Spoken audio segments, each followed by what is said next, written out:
আসসালামু আলাইকুম আরহামতুল্লাহ। আজ 30শে মার্চ। আজ আমার জন্মদিন। 25টা বছর পেরিয়ে গেছে। গত 3 বছর আগে ইচ্ছে করতো জন্মদিনে কেউ উইশ করবে বা কেউ ছোট্ট একটি গিফট দেবে তার সামর্থ্য মতো, বা মনে রাখার মতো একটি উপহার যেটা সারা জীবন আমার কাছে স্মৃতি হিসাবে থাকবে। কিন্তু এখন আর সেই ইচ্ছে করে না। হয়তো সময়ের সাথে সাথে চিন্তাধারা, আশা আকাঙ্ক্ষা সব পরিবর্তন হয়ে গেছে। বয়সের সাথে সাথে সব রঙিন স্বপ্নগুলো সাদা কালো হয়ে বাস্তবের মাটিতে মলিন হয়ে গেছে।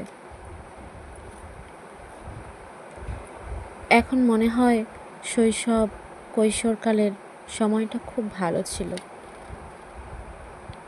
এখন তো জন্মদিনটা এলে মনে হয় আরও 1 বছর বয়স বাড়ল আর মৃত্যুর দিকে এগোনোর সময় হলো।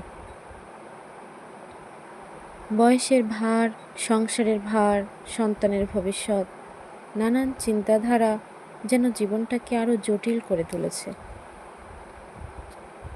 তবে এত বছর পেরোনোর পর মনে হলো, যে আমার জন্য এত কষ্ট সহ্য করলো, আমাকে এই সুন্দর পৃথিবীর মুখ দেখালো, আমাকে তার আদর মায়াভরা কোলে বড় করলো, সেই মায়েরই তো প্রাপ্য আমার সম্মান, আমার মর্যাদা, গুরুত্ব সব কিছু তাকেই সঁপে দেওয়া। সবচেয়ে বড় উপহার তাকেই দেওয়া।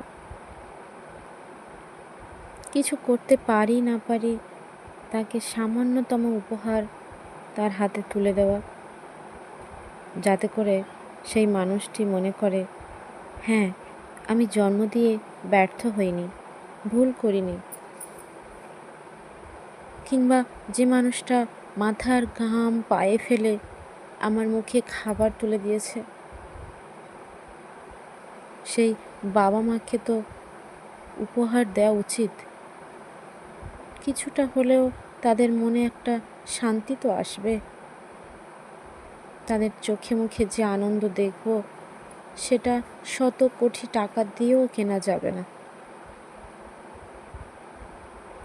মাঝে মাঝে মনে হয়, জীবনটা হেলায় ফেলায় সময় নষ্ট না করে যদি জীবনটা সঠিক সময়ে সঠিকভাবে কাজে লাগাতে না পারি, তাহলে এত কষ্ট করে পৃথিবীতে বেঁচে থাকাটা হবে মূল্যহীন।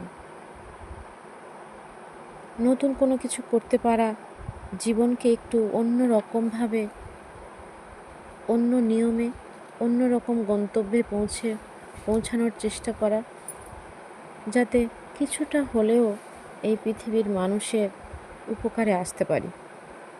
সমাজকে পরিবর্তন করতে পারা বা সংসারকে পরিবর্তন করা, এটা সামান্য কোনো কাজ নয়। যদি আমরা পারি, তাহলে মনে হয় এই পৃথিবীতে বেঁচে থাকা কিছুটা হলেও সার্থক হবে। নই বা হলাম সফল, চেষ্টা করাটা তো একটা ভালো কাজ, আর চেষ্টা করলেই তো সব কিছু পরিবর্তন করা সম্ভব। তাই সবশেষে বলতে ইচ্ছা করছে, শুভ হোক আমার জন্মদিন। আল্লাহ হাফেজ।